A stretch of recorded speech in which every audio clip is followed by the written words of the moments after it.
การนำเมืองสนะสมบูรณ์ลงติดตามสุขอยู่ความพร้อมในการจัดงานประกาศหับห้องเอา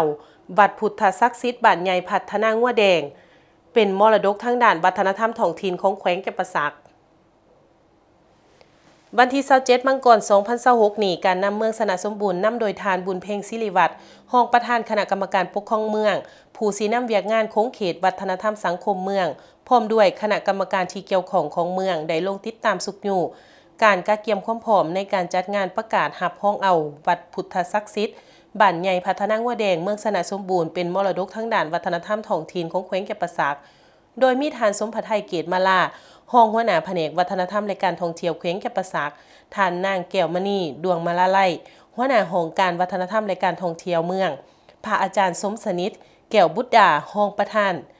องค์การพุทธศาสนาสัมพันธ์ลาวเมืองประธานองค์การพุทธศาสนาเขตสงปากโซนเจ้าอธิการวัดพุทธศักดิ์สิทธิ์บ้านใหญ่พัฒนางัวแดงพร้อมด้วยองค์การปกครองบ้านดังกล่าวเข้าร่วมทานนางแก้วมณีดวงมาลาไลหัวหน้าของการวัฒนธรรมและการท่องเที่ยวเมืองรายงานให้หูว่าเพื่อกักเก็บความพร้อมจัดงานประกาศหับห้องเอาวัดพุทธศักดิ์สิทธิ์บ้านใหญ่พัฒนางัวแดงเป็นมรดกทางด้านวัฒนธรรมท้องถิ่นของแขวงจำปาสักเบื้องต้นทางองค์การปกครองเมืองได้สำเร็จการออกขอตกลงแต่งตั้งคณะกรรมการรับผิดชอบที่เกี่ยวข้องสมทบกับองค์การปกครองบ้านใหญ่พัฒนางัวแดงเคลื่อนไหวสร้างขบวนการออกให้งานอนามัยรวมประดับประดาเอยองสถานที่บริเวณเดินวัดพุทธศักดิ์สิทธิ์ให้มีความสะอาดจบงามและอื่นๆโอกาสนี้ทานบุญเพ็งศิริวัฒน์รองประธานคณะกรรมการปกครองเมืองมีคำเห็นสีนำเน้นให้ภาคส่วนที่เกี่ยวข้อง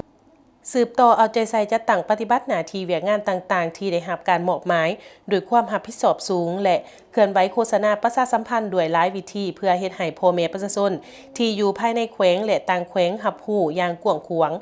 สำหรับการจัดงานประกาศหับห้องเอาวัดพุทธศักดิ์สิทธิ์บ้านใหญ่พัฒนางัวแดงเป็นมรดกทางด้านวัฒนธรรมท้องถิ่นของแขวงจำปาสักจะได้จัดขึ้นเป็นเวลา3วันและมีหลายกิจกรรมคือ